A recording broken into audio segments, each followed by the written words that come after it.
आप सबको डॉक्टर रजनी रमन झा, सह आचार्य, संस्कृत विभाग, राजकीय महारानी सुदर्शन कन्या महाविद्यालय, बीकानेर का नमस्कार स्वीकार हो।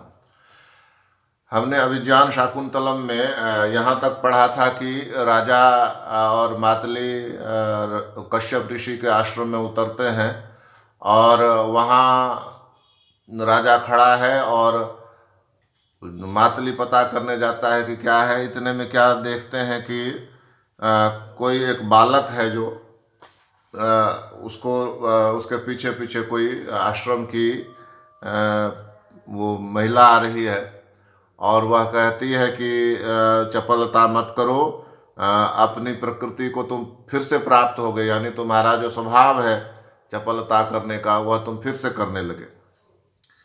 तो आगे कहते हैं राजा कर्णम दत्वा अभूमिरियम अभिनय से, यह अभिनय यानी किसी भी प्रकार की दुष्टता का की यह भूमि नहीं है। कौन खलवेश निषिद्धते, तो फिर इसको किसको रोका जा रहा है। शब्दान अनुसारिणा अवलोक्य सविस्मय, शब्दों को शब्दानुसारिणा अवलोक्य सविस्मय, शब्दों का अनुसरण करके बड़े विस्मय से कहता है अये कौन खलवयम मध्यमानस तपस्विनीभ्याम आबाल सत्व बाला, कि यह बालक जो है यह बालक के समान नहीं दिखता, इसका बल बालकों से बहुत अधिक है और इसके पीछे पीछे तपस्विनियाँ आ रही हैं, तो यह कौन सा बालक है। आगे कहते हैं अर्धपीत स्तनम मातु रामर्ध क्लिष्ट केसरम प्रक्रीडितम सिंह शिशु बलात्कारेण कर्षति तथा प्रविशति यथा निर्दिष्ट कर्मा तपस्विनीभ्याम सह बाला।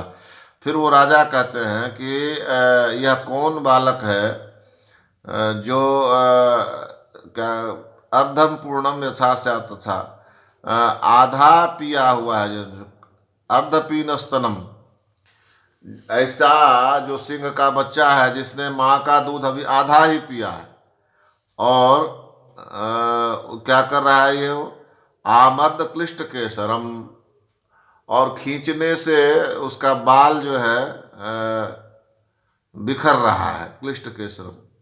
और सिंह शिशु, सिंह के बच्चे को प्रक्रीडितुम खेलने के लिए मातु बलात्कारण कर सकते, उसकी माँ से जबरदस्ती खींच रहा। दृश्य देखो क्या है, सिंहनी है, सिंहनी का दूध उसका बच्चा पी रहा है, तो आधा जो उसने दूध पिया, अभी पूरा दूध नहीं पिया, वो उसको पकड़ के खींच रहा है अपनी तरफ, और उसके जो बाल हैं केसर केसर जो उसके बाल हैं उसके खींचने से क्या हो रहा है, अस्त व्यस्त हो गए। ऐसे सिंह को खेलने के लिए माँ के पास से जबरदस्ती खींच रहा है वह, और तब उसके बाद उसका प्रवेश होता है उस बच्चे का, और उसके पीछे पीछे जो तपस्विनियाँ हैं उनका बाल है।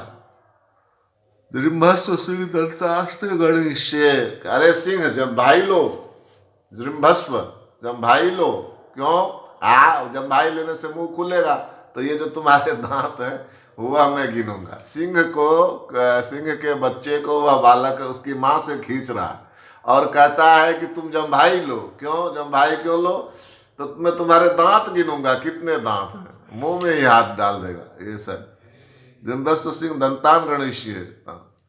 तो प्रथमा तो जो पहली जो तपस्विनी उसके पीछे पीछे आ रही, अविनीत किम नोपत्य निर्विशेषाणी सत्वानि विप्रकरोषि, कि अरे उद्दंड हमारे संतान तुल्य जीवों को क्षुब्ध क्यों करते हो। अविन किम नोपत्य निर्विशेषाणी सत्वानि विप्रकरोषि, हमारे लिए तो ये जो पशु पक्षी हैं ये हमारी संतान की तरह है, तो हमारी संतान के समान इन सत्वों को, इन पशुओं को क्यों विप्रकरोषि, क्यों परेशान कर रहे हो, क्षुब्ध कर रहे हो।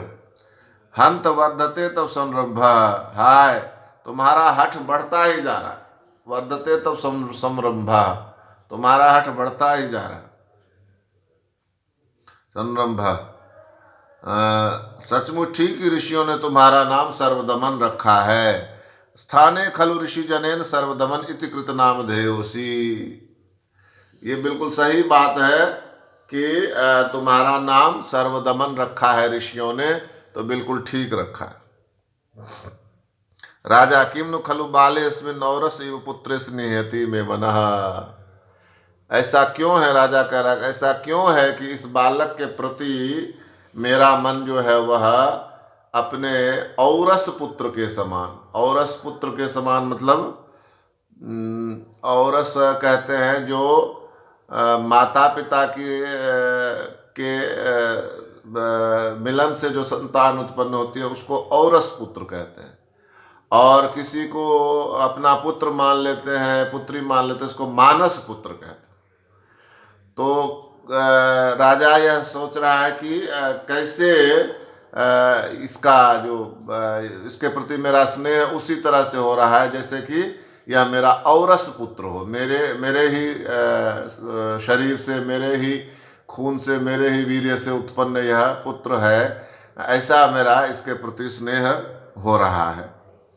नूनम अनपत्यता माम वत्सलयति। हो सकता है कि चूंकि मैं अनपत्य हूँ, मेरा कोई बच्चा नहीं है, मेरी कोई संतान नहीं है, तो यह हो सकता है कि इस कारण से इसके प्रति मेरी वत्सलता जो है, वात्सल्य भाव जो है वह पैदा हो गया है। तब दूसरी तपस्विनी, जो दो तपस्विनियाँ उसके पीछे आ रही थी ना शुरू में कहा, तो दूसरी तपस्विनी कहती है ऐशा खलु के सरणी त्वाम लंघयिष्यति यदि तस्या पुत्रकम न मुंचसी। तो दूसरी कहती है कि सचमुच यह शेरनी तुम पर हमला कर देगी। ऐशा खलु के सरणी त्वाम लंघयिष्यति यदि तस्या पुत्रकम न मुंचसी। यदि तुम उसके पुत्र को नहीं छोड़ोगे तो वह तुम्हारे ऊपर हमला कर देगी।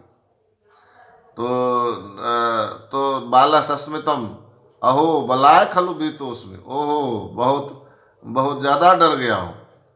यह कहकर इत्यधर्म दर्शयति, ऐसा करके दिखाता है।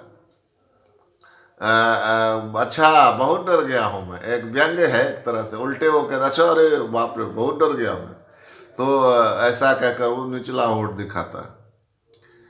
राजा मातस्तेजसो बीजम बालो यम प्रतिभाति में। राजा कहता है मुझे यह बालक महान तेज का बीज प्रतीत होता है, यानी कि इसका पिता कोई बहुत श्रेष्ठ व्यक्ति लग रहा है मुझे।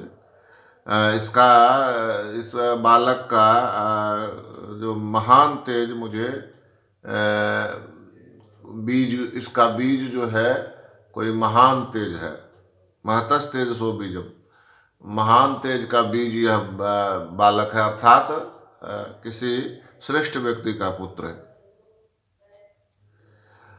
स्फुलिंगावस्थया वहनी रेधापेक्ष इव स्थितः।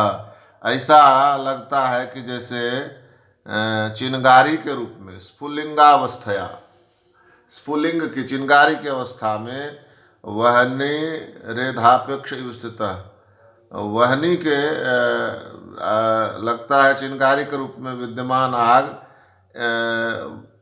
आग स्फुलिंगावस्थया वहनी रे वहनी है एधापेक्ष इव स्थित, जैसे ईंधन की प्रतीक्षा करती हुई खड़ी हो। अग्नि जो अंगार के रूप में है, स्फुलिंग चिंगारी के रूप में है, वह ईंधन की प्रतीक्षा में खड़ी है। यदि इसको ईंधन मिल जाता है तो वो धधक जाती है, और नहीं तो फिर वो बुझ जाती है। तो ऐसा लग रहा है जैसे यह भी कोई चिंगारी है। यह बालक महान तेज का बीज है, इसमें यह भी कोई चिंगारी है और किसकी प्रतीक्षा कर रही है? वह चिंगारी जैसे ईंधन की प्रतीक्षा करती है, उसी तरह से यह भी ऐसे ही किसी ईंधन की प्रतीक्षा कर रहा है। तब इसके बाद प्रथमा कहती है, पहली जो तपस्विनी है, वत्स एनम बाल मृगेंद्र मुंच अपरम ते क्रीडनकम दास्यामी, कि बेटे इस सिंह के बच्चे को छोड़ दो, मैं तुम्हें कोई दूसरा खिलौना दूंगी। तो बाला कहता है कुत्र देहि तत्, कहाँ है, दो मुझे। इति हस्तम प्रसारयति, ऐसा कहकर वो हाथ फैलाता, ऐसे हाथ फैलाता।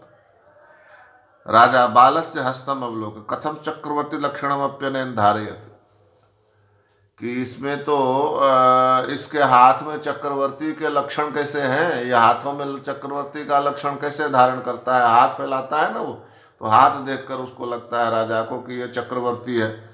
निर्धारित तथा ह्यस्य क्योंकि इसका प्रलोभ्य वस्तु प्रणय प्रसारितो विभाति जाल ग्रथितांगुलि करः अलक्ष्य पत्रांतरम में धरा गया नवोषसा भिन्न विवैक पंकजम।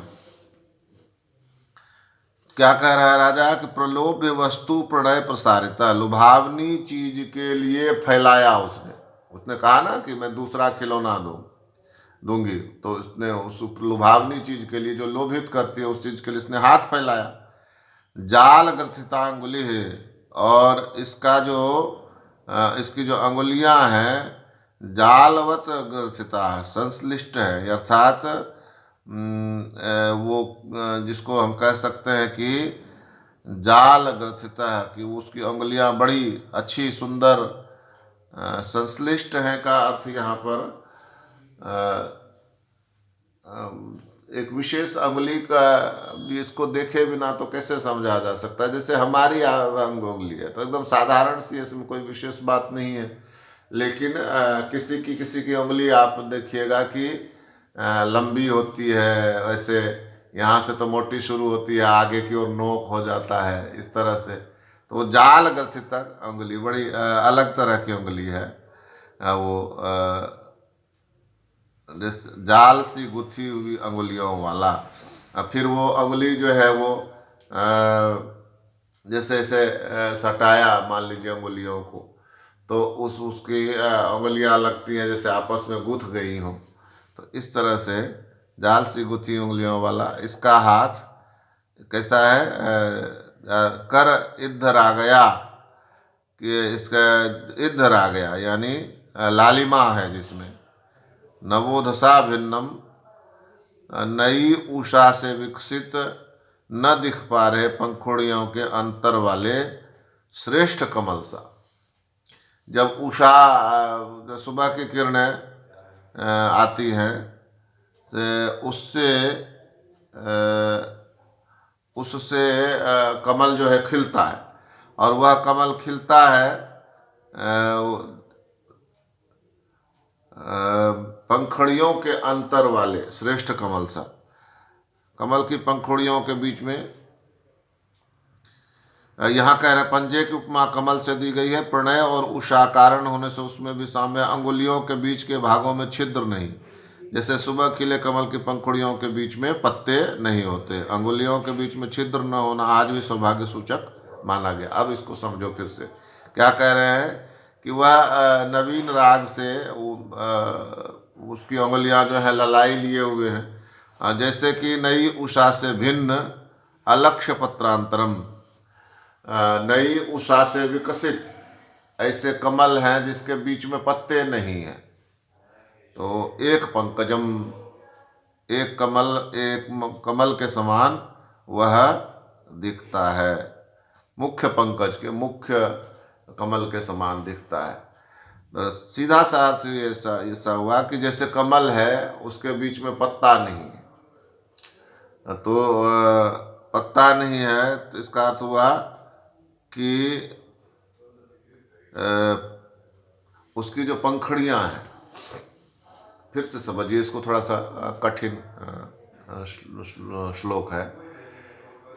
वो राजा कह रहा है कि इस बालक ने अपने प्रलोभन से अपना हाथ पसार दिया और इसकी अंगुलियां जाल ग्रथित हैं, यानी उसकी उंगलियों में छेद नहीं दिखता। आप अपनी उंगलियों को सटा कर देखिए तो छेद दिखेगा। तो छेद जैसे ये देखिए यहाँ पर छेद है, नीचे यहाँ पर छेद है। कई बार ये छेद किसी के ज़्यादा बड़े भी होते हैं, लेकिन उसका छेद जो है वह बड़ा है ही नहीं, तो इसलिए जाल ग्रथित अंगुलियां हो गई। तो ऐसा हाथ है जिसका, तो जाल ग्रथित अंगुलियों वाला हाथ है। और उसके बाद यह कैसा लग रहा है, लाल है बिल्कुल।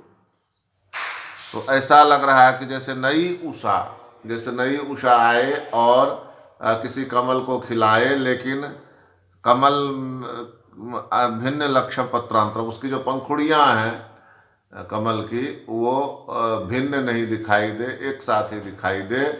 ऐसा श्रेष्ठ कमल सा यह सो रहा है।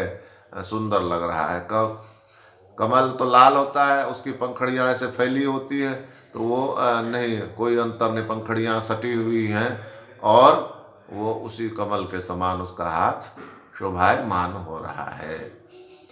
तो यहाँ पर हम विश्राम लेते हैं, शेष हम आगे पढ़ेंगे। धन्यवाद।